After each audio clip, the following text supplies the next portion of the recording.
ನನ್ನ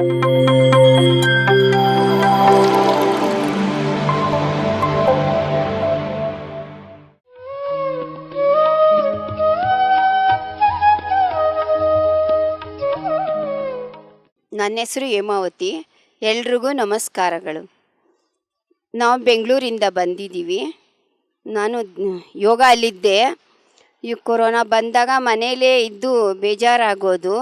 ಆಚೆಗೆಲ್ಲೂ ಓಡಾಡೋಕ್ಕೆ ಬಿಡ್ತಿರ್ಲಿಲ್ಲ. ಪಾರ್ಕ್ ಹೋಗಲ್ಲ, ಒಂದು ಮನೆಗೆ ಹೋಗಲ್ಲ, ಮನೇಲೇ ಇದ್ದು ಬೇಜಾರಿಂದ ಇದ್ದೆ. ಆಮೇಲೆ ಧ್ಯಾನದವರು ಸಿಕ್ಕಿ ಕರೆದ್ರು ಬನ್ನಿರಿ ಅಂತ. ಧ್ಯಾನಕ್ಕೆ ಹೋದ್ಮೇಲೆ ಸ್ವಲ್ಪ ಮೈಂಡು ಫ್ರೀ ಆಯಿತು. ಆರಾಮಕ್ಕಿದ್ದೀನಿ.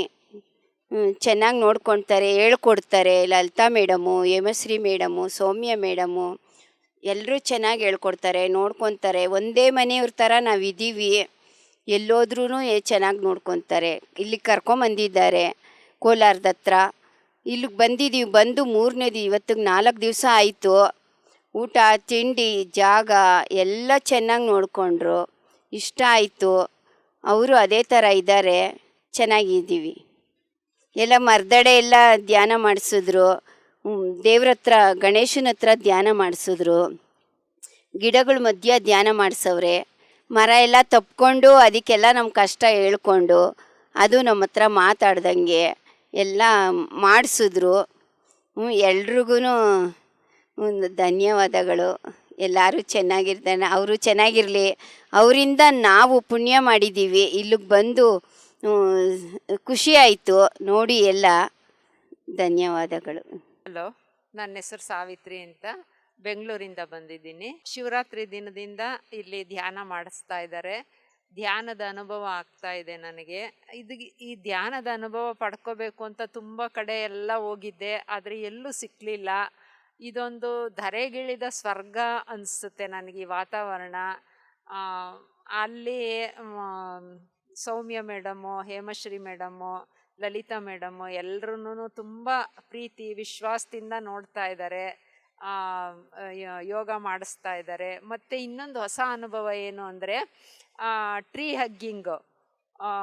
ಅದು ಯಾಕೆಂದರೆ ನಾನೀಗ ಮನೆಯಲ್ಲೇ ನಾವು ಟೆರೇಸಲ್ಲಿ 60 ಪ್ಲ್ಯಾಂಟ್ಸ್ ಹಾಕಿದ್ದೀವಿ. ನನ್ನ ಮಗನಿಗೆ ಮೆಸೇಜ್ ಮಾಡ್ತಾ ಇದ್ದೆ, ನೀನು ಊಟ ಮಾಡ್ದ, ತಿಂಡಿ ತಿಂದ ಅಂತ ಕೇಳ್ತಾ ಇರಲಿಲ್ಲ. ನಾನು ಗಿಡಗಳಿಗೆ ನೀರು ಹಾಕಿದ್ಯಾ ಅಂತ ಮೆಸೇಜ್ ಮಾಡ್ತಾ ಇದ್ದೆ, ಯಾಕೆಂದರೆ ನಾನು ಸೈಲೆನ್ಸಲ್ಲಿದ್ದೆ. ಹಾಗಾಗಿ ಅಷ್ಟು ನನಗೆ ಗಿಡಗಳ ಬಗ್ಗೆ ಪ್ರೀತಿ ಇದೆ. ಆಮೇಲೆ ವೃಕ್ಷಗಳ ಜೊತೆ ಮಾತಾಡಿದೆ. ನನಗೆ ಅದು ಹಗ್ ಮಾಡಿಕೊಂಡಾಗ ಒಂದು ಮಗುನ ಹಗ್ ಮಾಡ್ಕೊಂಡಂಗೆ ಅನ್ನಿಸ್ತು ನನಗೆ. ಅದಕ್ಕೆ ಕಿಸ್ ಕೊಟ್ಟೆ, ಲಾಲಿ ಆಡಿದೆ, ಅದರ ಜೋಗಳ ಆಡಿದೆ. ಹಿಂಗೆಲ್ಲ ನಾನು ಪ್ರೀತಿ ಮಾಡಿದ್ದೀನಿ. ನಂಗೆ ತುಂಬ ಖುಷಿ ಸಿಕ್ತು ನನಗೆ. ಆಮೇಲೆ ಇನ್ನೊಂದೇನು ಅಂದರೆ ಇದು ಪ್ರಕೃತಿ ಮಧ್ಯೆ ಧ್ಯಾನ ಮಾಡಿಸಿದ್ರು. ಎಲ್ಲ ಪ್ರಕೃತಿ ನೆರಳಲ್ಲೇ ಇದ್ದೀವಿ ನಾವು. ಆ ಬೆಂಗಳೂರಲ್ಲಿ ಕಾಂಕ್ರೀಟ್ ಕಾಡಿನ ಮಧ್ಯೆ ಇದ್ದು ಇದೊಂದು ನಂದನವನಕ್ಕೆ ಬಂದಂಗೆ ಅನ್ನಿಸ್ತಾ ಇದೆ. ನಂಗೆ ತುಂಬ ಖುಷಿ ಸಿಗ್ತಾ ಇದೆ. ಸೌಮ್ಯ ಮೇಡಮು, ಹೇಮಶ್ರೀ ಮತ್ತು ಇವ್ರಿಗೆ ಲಲಿತಾ ಮೇಡಮ್, ಅವ್ರಿಗೆ, ಅವ್ರ ಕುಟುಂಬಕ್ಕೆ ಎಲ್ರಿಗೂ ಭಗವಂತ ಒಳ್ಳೇದು ಮಾಡಲಿ ಅಂತ ನಾನು ಪ್ರಾರ್ಥನೆ ಮಾಡ್ತೀನಿ. ನನಗೆ ಆಸೆ ಇದ್ದಿದ್ದೇನು ಅಂದರೆ ನಾನು 0 ಲೆವೆಲ್ಗೆ ಹೋಗಬೇಕು ಅಂತ ನಂಗೆ ತುಂಬ ಆಸೆ ಇತ್ತು.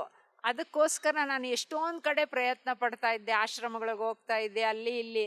ನನಗೆಲ್ಲೂ ಈ ಥರ 0 ಲೆವೆಲ್ಗೆ ಹೋಗೋಕ್ಕೆ ಆಗ್ತಾ ಇರಲಿಲ್ಲ ನನಗೆ. ಇಲ್ಲಿ ಬಂದು 0 ಲೆವೆಲ್ಗೆ ಹೋದೆ. 2ನೇ ದಿನ ಶಿವರಾತ್ರಿ ನೆಕ್ಸ್ಟ್ ಡೇ ಮೆಡಿಟೇಷನ್ ಕೂರಿಸಿದ್ರು. ಇನ್ನೇನು ಮುಗಿತಾ ಬಂದಿತ್ತು ಮೆಡಿಟೇಷನ್ನು. ಆವಾಗ ನನಗೆ ಒಂದು ಟ್ಯೂಬ್ ಲೈಟು ಆನ್ ಆದರೆ ಯಾವ ಥರ ಬೆಳಕು ಬರುತ್ತೆ ಆ ಥರ ಬೆಳಕಿಂದ ಅನುಭವ ಆಯಿತು. ಆಮೇಲೆ ಎಲ್ಲೋ ಈಗ ಟ್ಯೂಬ್ ಲೈಟ್ ಹಾಕಿರಬೇಕು, ಕ್ಲಾಸ್ ಮುಗಿತಾ ಬಂದಿದೆಯಲ್ಲ, ಹಾಕಿರ್ಬೋದು ಅಂದ್ಕೊಂಡು ಕಣ್ಬಿಟ್ಟು ನೋಡಿದ್ರೆ ಅಲ್ಲಿ ಬಲ್ಪ್ಗಳದ್ದು ಝೂಮರ್ ಹಾಕಿದ್ದಾರೆ, ಟ್ಯೂಬ್ ಲೈಟೇ ಇಲ್ಲ ಅಲ್ಲಿ. ಆ ಕಡೆ ತಿರುಗಿ ನೋಡಿದ್ರೆ ಅಲ್ಲೂ ಏನೂ ಇರಲಿಲ್ಲ. ಆಮೇಲೆ ಮೇಡಮ್ಗೆ ಹೇಳಿದ್ದಕ್ಕೆ, ಇಲ್ಲ ನಿಮಗೆ 0 ಲೆವೆಲ್ಗೆ ಹೋಗೋದು ಅನುಭವ ಆಗ್ತಾ ಇದೆ ಅಂತ ಹೇಳಿದ್ರು. ಆಮೇಲೆ 3 ದಿನದಿಂದ ನಾನು ನಿದ್ರೆನೇ ಮಾಡಿಲ್ರಿ. ಬೆಡ್ ಮೇಲೆ ಹೋಗಿ ಧ್ಯಾನದಲ್ಲಿ ಕುತ್ಕೊಂಡಿದ್ದೀನಿ, ಆದರೂ ನಿದ್ದೆ ಮಾಡಬೇಕು ಅಂತಲೇ ಅನ್ನಿಸ್ತಾ ಇಲ್ಲ ನನಗೆ. ಅದೇ ಮನೇಲಿ ಒಂದಿನ ಒಂದು 2 ಅವರ್ಸ್ 3 ಅವರ್ಸ್ ನಿದ್ರೆ ಕೆಟ್ಟರೆ ಇಡೀ ದಿನ ಮೈಂಡ್ ಅಪ್ಸೆಟ್ ಆಗೋಗುತ್ತೆ. ಆದರೆ ಇಲ್ಲ, ಆ ಥರದ್ದು ಏನು ಇದೇ ಅನ್ನಿಸ್ತಾ ಇಲ್ಲ. ನಾನು ಖುಷಿಯಾಗಿದ್ದೀನಿ, ನಿದ್ರೆ ಮಾಡಬೇಕು ಅಂತಲೂ ಅನ್ನಿಸ್ತಾ ಇಲ್ಲ. ಧ್ಯಾನದಿಂದ 1 ಅವರ್ ಧ್ಯಾನ ಮಾಡಿದ್ರೆ 8 ಅವರ್ಸ್ ನಿದ್ದೆನ ಇದು ಪಿಕಪ್ ಮಾಡ್ಬೋದಂತೆ. ಹಾಗಾಗಿ ಇದು ನಾನು ಕೇಳ್ತಾ ಇದ್ದೆ ಇದನ್ನು, ಆದರೆ ಇದನ್ನು ನಾನು ಇವತ್ತು ಸ್ವಂತ ಅನುಭವ ಪಡ್ಕೊಂಡಿದ್ದೀನಿ. 3 ದಿನದಿಂದ ನಿದ್ರೆ ಮಾಡಿಲ್ಲ ನಾನು, ಆದರೂ ಖುಷಿಯಾಗಿದ್ದೀನಿ. ನಿದ್ರೆದೇನು ಇದೇ ಇಲ್ಲ ನನಗೆ, ನಿದ್ರೆ ಮಾಡಬೇಕು ಅಂತ. ತುಂಬ ಹ್ಯಾಪಿಯಾಗಿದ್ದೀನಿ ನಾನು. Thank you very much.